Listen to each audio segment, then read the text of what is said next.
Aqui eu estou dando um gráfico da constante elástica,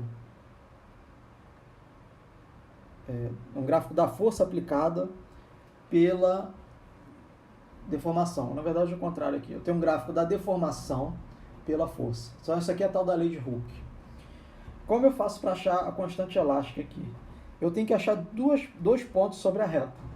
Então, por exemplo, eu vou pegar essa deformação. Aqui em cima tem um ΔX, tá? Tem um ΔX em milímetros. E aqui a força em newtons.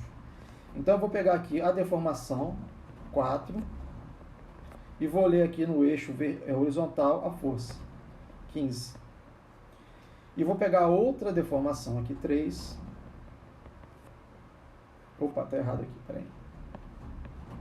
Tem que ir lá na reta, né? 20, né? E vou pegar essa deformação aqui de 3 milímetros e eu vou ter essa força aqui de 15 newtons. Ou seja, eu apliquei uma força de 15 newtons, a minha deformação da mola foi 3 milímetros. Apliquei uma força de 20 newtons, medi uma deformação de 4 newtons. Eu quero saber qual é a constante elástica. Eu sei que a lei de Hooke é F, o módulo, né, da força é K vezes ΔX. O módulo da força é igual a K vezes ΔX. Então, meu K é o módulo da força sobre ΔX. Esse gráfico aqui está me dando ΔX sobre ΔF. Então, aqui eu tenho ΔX sobre ΔF. Então, a inclinação é igual a ΔX sobre ΔF. Então, essa inclinação aqui, ΔX foi 4 menos 3 milímetros sobre ΔF, 20 menos 15 newtons. Então, essa inclinação, a inclinação vai ser numericamente igual a 1/5 milímetro por newton. Isso implica o quê? Que a constante elástica é o inverso da inclinação. Porque esse gráfico aqui é ΔX sobre F. Se fosse F sobre ΔX, a inclinação já seria o K. Então, K vai ser 1 sobre... Isso aqui foi questão de prova, tá? Questões de prova são simples, mas tem que saber o que está fazendo. Então, aqui vai ficar 5 newton por milímetro. Ou o K vai ser 5 newton por 10 a menos 3 metros. Ou a constante elástica, 5 vezes 10 ao cubo newton por metro. O que eu fiz aqui foi a análise dimensional. Veja que eu escrevi aqui que a constante elástica é força sobre ΔX. Então, qual é a dimensão aqui? Força é newton por metro, né? E a inclinação me forneceu o quê? Milímetro por newton. Então, a inclinação é o inverso da constante elástica. Então, o que eu fiz foi a análise dimensional. Por quê? Porque eu estou fazendo um gráfico de ΔX por F. Bom, aí eu quero saber o seguinte, qual é a deformação da mola, né? Qual é a deformação da mola? Agora eu já sei a constante elástica.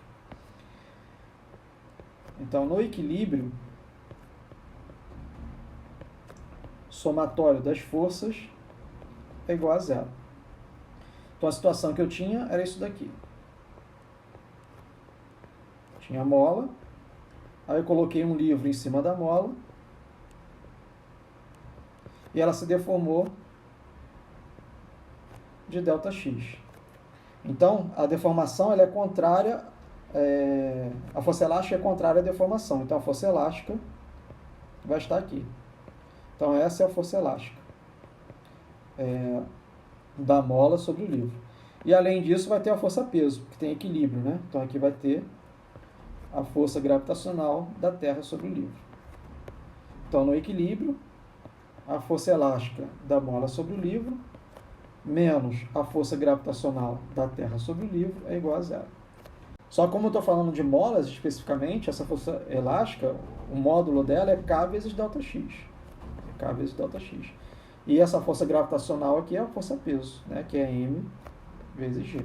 Isso é igual a zero. Então, qual vai ser a deformação aqui? Né? vai ser mg dividido por K. Então, esse ΔX, a massa vale 1,2 kg, G vale 9,81 e o K vale 5,0 vezes 10 ao cubo. Então, qual vai ser a deformação aqui, ΔX? ΔX vai valer 2,4 vezes 10 a menos 3 metros. Veja que é uma deformação bem pequena. Por quê? Porque a constante elástica é alta. 5.000 newton por metro, né? 5.000 newton por metro. Então, por exemplo, se você quer saber o quanto o piso está se deformando quando você pisa sobre ele, você teria que medir a deformação do piso. Você pode fazer isso na cama. Suba na sua cama e veja quanto ela se deforma. O quanto ela se deformou.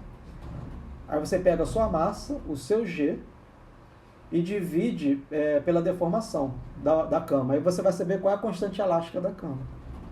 Quando você está de pé sobre o piso, se você quer saber o quanto o piso se deformou, você pega o seu peso e divide pela deformação do piso. Só que a deformação do piso é muito pequena. Por quê? Porque a rigidez dele é muito alta, né? O solo, a gente pisa, a constante elástica, se a gente modelar mecanicamente, deve ser 500.000 newton por metro. Então, por isso que você não vê essas deformações, elas são imperceptíveis. Mas esse é um modelo mecânico para a força normal, certo?